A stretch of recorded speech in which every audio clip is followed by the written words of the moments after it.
সাধাৰণ মন্দিৰ নহয়, সপোনত পাইছিল বাবাই এই লিংগভাগ, তাৰ পাছতে স্থাপন কৰা হৈছিল। তাকো সপোনত দেখাইছিল যে এজন দিগাৰু নামৰ কোনোবা আহিব, তাৰ পাছত এটা হাতী আহিছিল নিজে নিজে আৰু আহি এই লিংগভাগ থিয় কৰাইছিল। সঁচাকৈ বহুত এটা আচৰিত আৰু ঐশ্বৰিক শক্তি থকা এভাগ মন্দিৰ। বৰ্তমান মই এই মন্দিৰভাগত আছোঁ। মন্দিৰভাগ কোনখিনি ঠাইত আছে মই আপোনালোকক দেখুৱাম বাৰু। তাৰ আগতে মই এই মন্দিৰভাগ স্থাপন হোৱাৰ আঁৰৰ যি ৰহস্য সেইখিনি মই আমাৰ বাবাৰ পৰা জানিব বিচাৰিম। যিটো পাইছোঁ সেই চনটোতো মই পাহৰিয়ে গ'লোঁ, লিখা পঢ়া নহয়, পাহৰি গৈছোঁ। মানুহৰ হাতত লিখা আছে। ইয়াক পালোঁ মই শনিবাৰ দিনাখন পাইছোঁ ৰাতি। তেতিয়া ৰাতি খান্দি পেলাই উলিয়ালোঁ।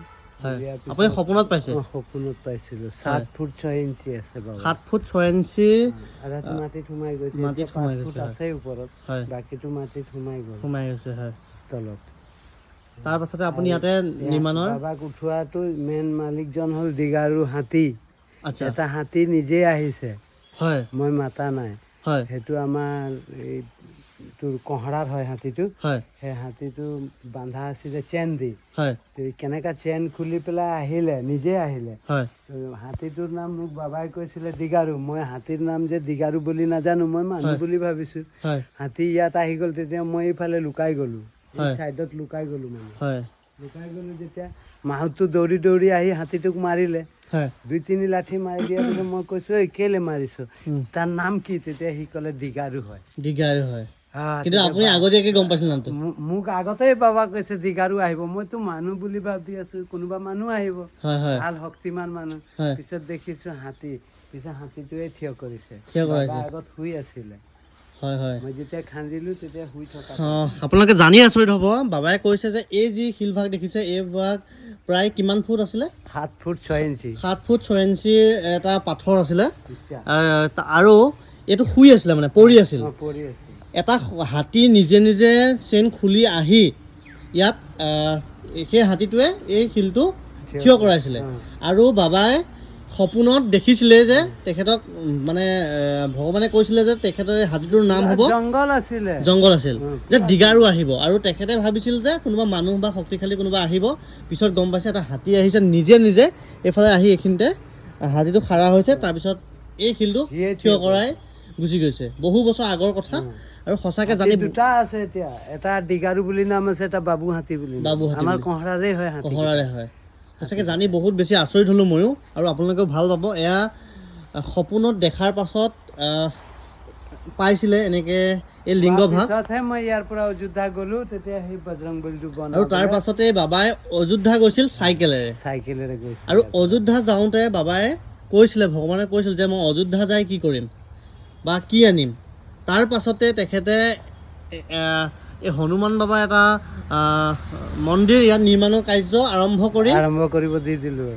কৰিবলৈ দি তেখেতে অযোধ্যা গুচি গ'ল চাইকেলেৰে। যাওঁতে তেখেতে প্ৰায় 22 দিন লাগিল, আৰু আহোঁতে প্ৰায় 17 দিনত, মাত্ৰ 16 দিনত তেখেতে আহি উপস্থিত হৈছিল এই মন্দিৰভাগ চাইকেলেৰে। গতিকে আচৰিত কথা এইটো, বহুত বাবাই শক্তি দিছে তেখেতক। আৰু তাৰ পাছতে যেতিয়া তেওঁ আহি পাইছে তেতিয়ালৈকে এই মন্দিৰভাগ হনুমান মন্দিৰভাগ হৈ গ'ল। মই আহি খালি ৰং কৰিলোঁ আৰু পূজা কৰিছে। গতিকে সঁচাকৈ জানি মই আচৰিত হ'লোঁ, আপোনালোকেও আচৰিত হ'ব। আৰু আজি গম পালে এই মন্দিৰভাগৰ, এই লিংগভাগৰ আঁৰৰ কাহিনী, আৰু কোনখিনি ঠাইত আছে। আপোনালোকে একদম আপোনালোকৰ চিনাকি এটা ঠাই হয়, আপোনালোকে কিন্তু দেখা নাই। মই আপোনালোকক ডিটেইলছত দেখুৱাই আছোঁ, চাই থাকিব ভিডিঅ'টো সম্পূৰ্ণ। আৰু এই খাপটো এই সৰ্বভাগ দুলীয়াজানৰ এজন ভক্তই দিছে। দুলীয়াজানৰ ভক্ত দিছে। এই নন্দীটো গুৱাহাটীৰ ভক্ত এটাই দিছে। গুৱাহাটীৰ ভক্ত এজন দিছে নন্দীভাগ। আৰু এই তলৰ ইটা বালিবিলাক তেজপুৰৰ মানুহবিলাক দিছে। এনেকা দি আছে এতিয়াও। এতিয়ালৈকে আৰু অকণমান কাম বাকী আছে।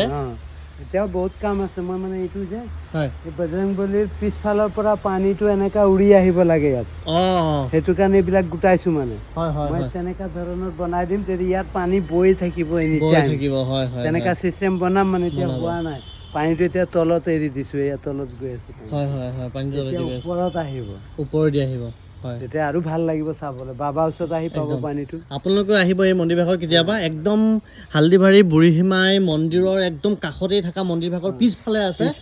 বহুতে হয়তো নাজানে বা দেখা নাই, গতিকে আপোনালোকে আহিব। সঁচাকৈ বহুত বেছি ভাল লাগিল। আৰু ধন্যবাদ। ওম নমঃ শিৱায়, জয় শ্ৰী মহাকাল।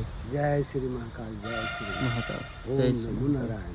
এয়া সন্মুখত আপোনালোকে দেখিছে হালদিবাৰী যিটো বুঢ়ীমাই মন্দিৰ আৰু সেই মন্দিৰ ভাগ পাৰ হৈ আহি আপোনালোকে এই শিৱ মন্দিৰটো পাব আৰু ইয়াৰ পিছফালে সেই আপোনালোকক যিটো মই লিংগ ভাগ দেখুৱালোঁ সপোনত সেই লিংগ আপোনালোকে এই মন্দিৰৰ পিছফালে আপোনালোকে পাব গতিকে কেতিয়াবা আহিলে নিশ্চয় চাই যাব ধন্যবাদ